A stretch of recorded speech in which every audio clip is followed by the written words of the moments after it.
I'll save it right off. No, no.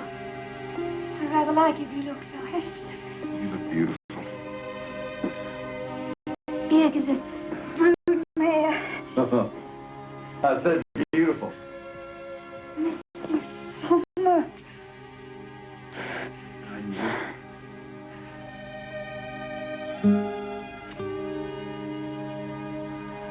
Charles, hold me tight. So many months. Oh, too many months.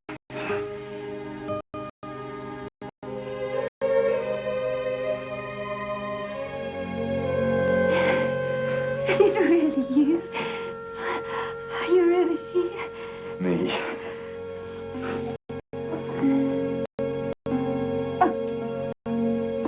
It tickles.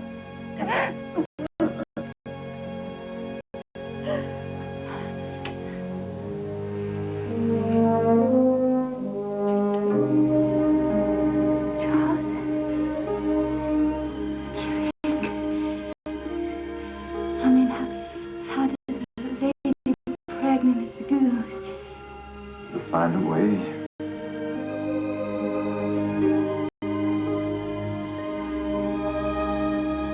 Find a way.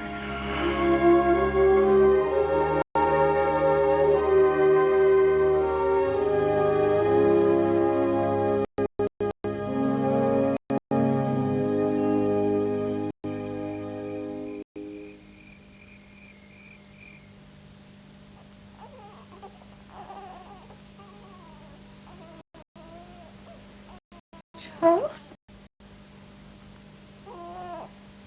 Did you sleep well? Divine. Has it been days? It seems days. Oh, only hours.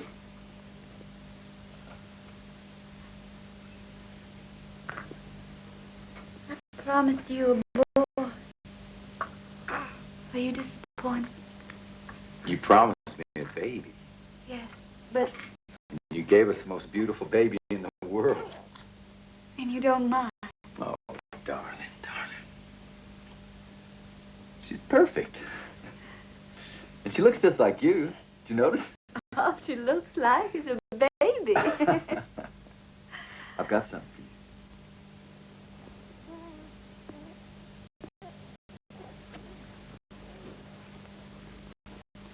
You made this for me, and I flew it from the highest peak in the Rockies. But it really belongs to you. Because you climbed the highest mountain of them all.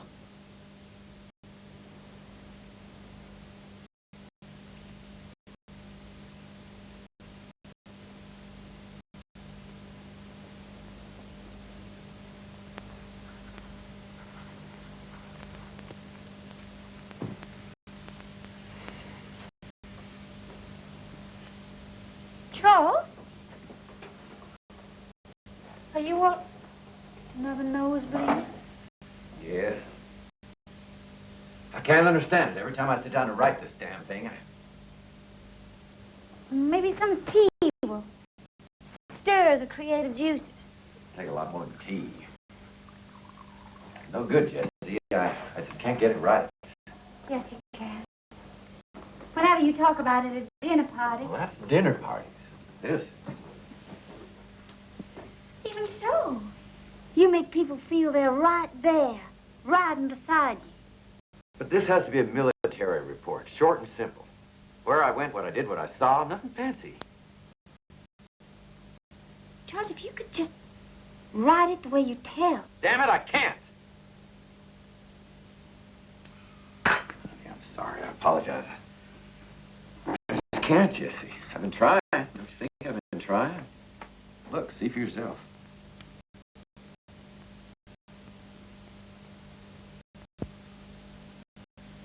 Well, Not very good, is it? just doesn't sound like you.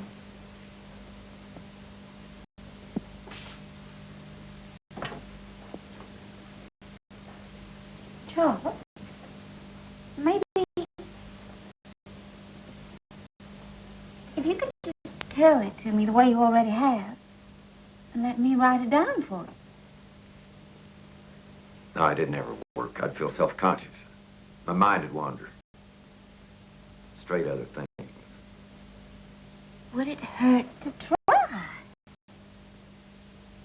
What have we got to lose? What's this business about a bumblebee? I never said that, did I? Yes, you did.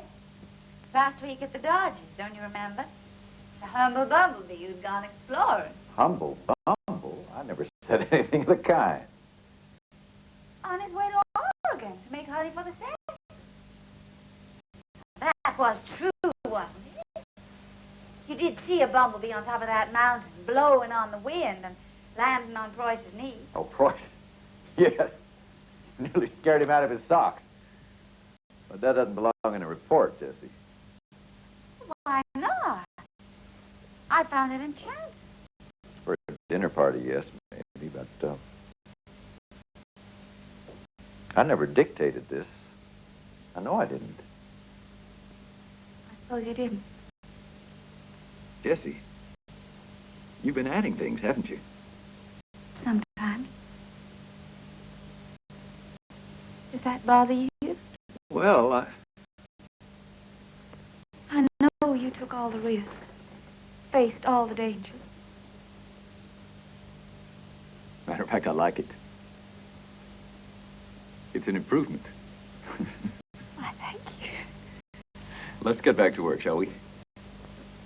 Where were we?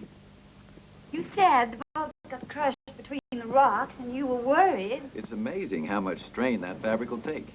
And then you hit the rapids and the boat tipped over. But I must have missed something. What I didn't get is why you did it. I told you, couldn't walk out. Those canyon walls were hundreds of feet high. In the first place, I mean, why you decided to run the river in the first place. Part of my job. I had orders to test that boat in the field. On such a dangerous part of the river? Jessie, I don't think you fully understand. During a field survey, there are certain decisions that... Field survey? You almost drowned. And if you wanted the adventure of running the river, then why didn't you send the record to the land with Martin and O? Why'd you risk? Adventure had nothing to do with it. I'm not a child, Jessie. It was a matter of necessity. What necessity? The river was there, damn it. I had orders to test the boat. I put the boat in the river and tested it and saved a whole day in the bargain. So to save one day, you jeopardized. I didn't do it to save a day. You jeopardized it all, Charles, to say nothing of your life and that of your man. It worked, didn't it? Nobody was hurt. Because you were lucky. Yes, I was lucky. I am a lucky man. But will you always be lucky, or will you one day make a mistake? Damn it, we found the records. That is no answer.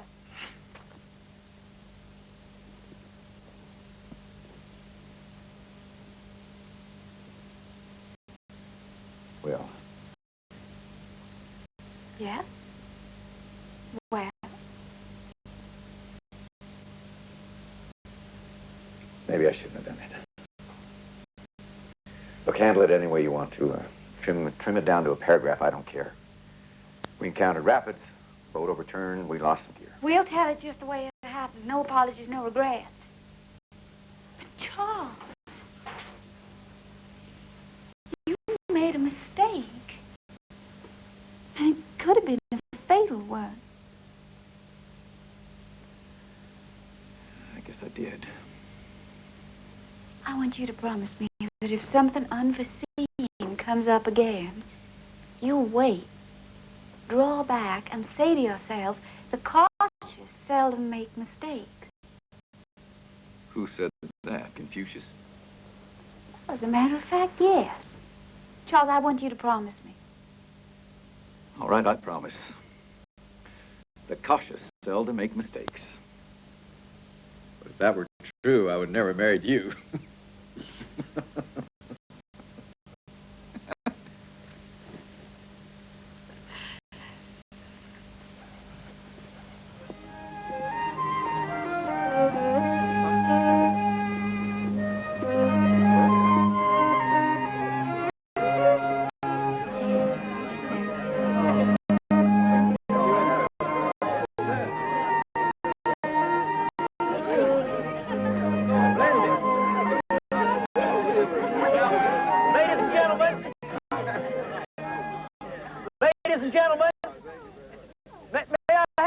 attention, please.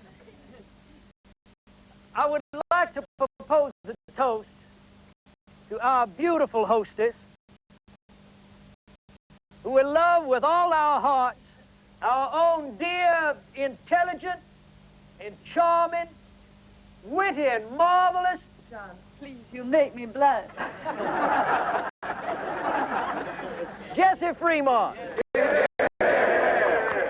And to her beautiful new home. And now there was something else. Oh yeah, to her husband Charles.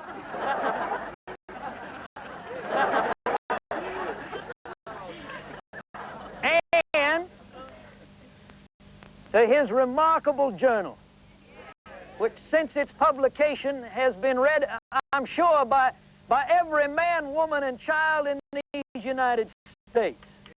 So, Charles, to its continued success, and to you, and dear Jessie, with grateful thanks for the pleasure you've given us all. Yeah,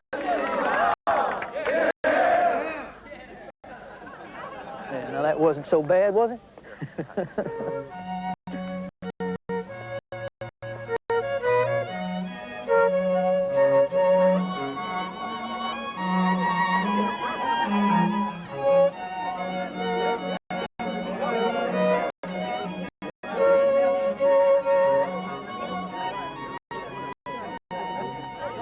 And I was rather taken by the poetry as well.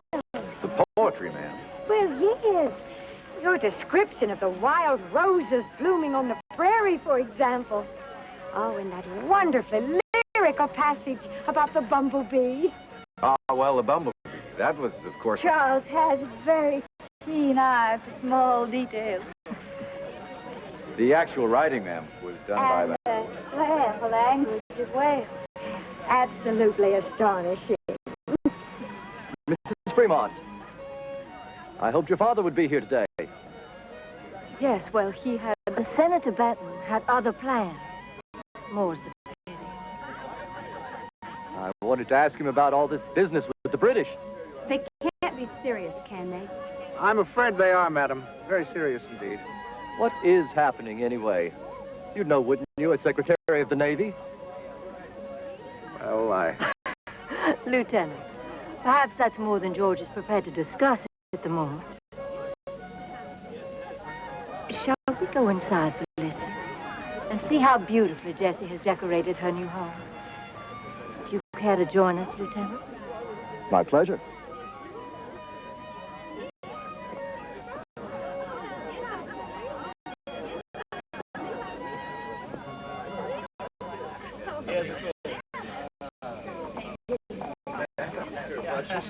Thank you for coming.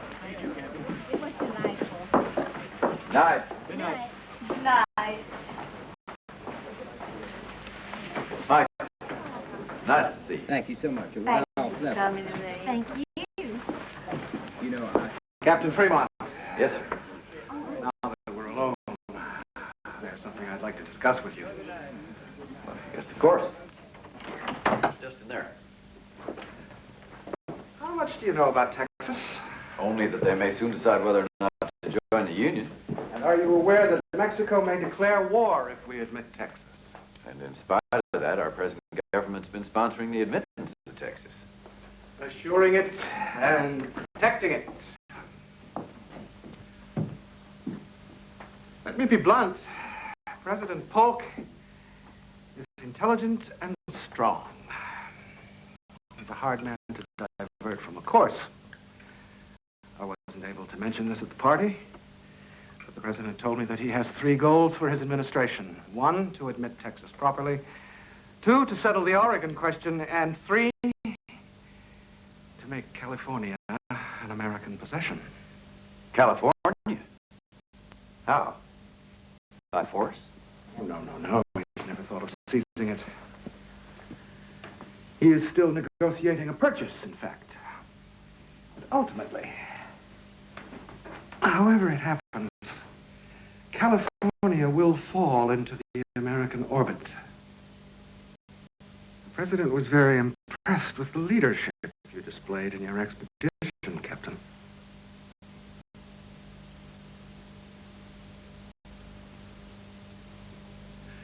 I'll come directly to the point. On Monday morning, I will issue orders to Commodore Sloat of the Pacific Squadron, advising him that in the event of war, that is, actual declaration of war between Mexico and the United States, he is to seize California. In that event, the President would not mind your presence there. My presence? Yes. He wants me to go to California alone. They think he'd ask you to risk crossing the mountains alone? We'd cross the Rockies. To Sutter's Fort, yes. With how many men? Well, enough to provide a presence there. And the purpose of this force? Presence, Captain. A military presence. Ah, but your men would be civilians, would they not? Armed civilians led by an army officer. That, Mr. Secretary, is a military presence. Well, if you choose to see it in that light.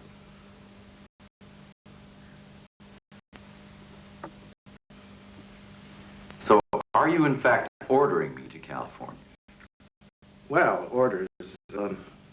President said nothing about orders. No. So I'm to go there without orders, is that correct? And my assignment? Well, I wouldn't call it an assignment, exactly. Then what would you call it? Well, What are your expectations, sir? I have no expectations, madam. None have been voiced here this evening. Your wife oversteps, sir. No, one moment, Mr. Secretary. My wife needs no rebuke from you. Will there or will there not be written orders? There will be no written orders beyond the commissioning of an expedition to the Rockies. And does the President wish me to intrude on Mexican soil, or doesn't he? Let me say that should a party of civilians cross the Rockies and appear at Sutter's Fort, there will be no surprise and no recriminations. Does what you say have the approval of the President?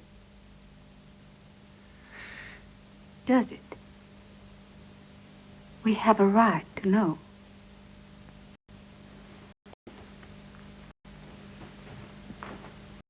Very well.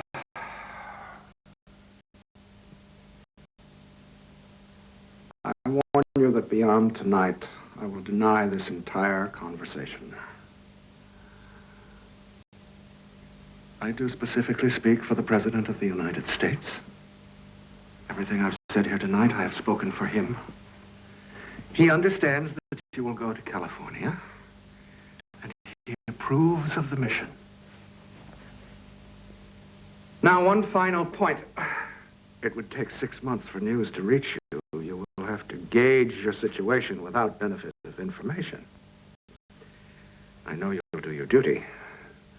It will be up to you merely to define that duty. Do you feel that you understand the situation clearly? You've made it plain enough, Mr. Secretary.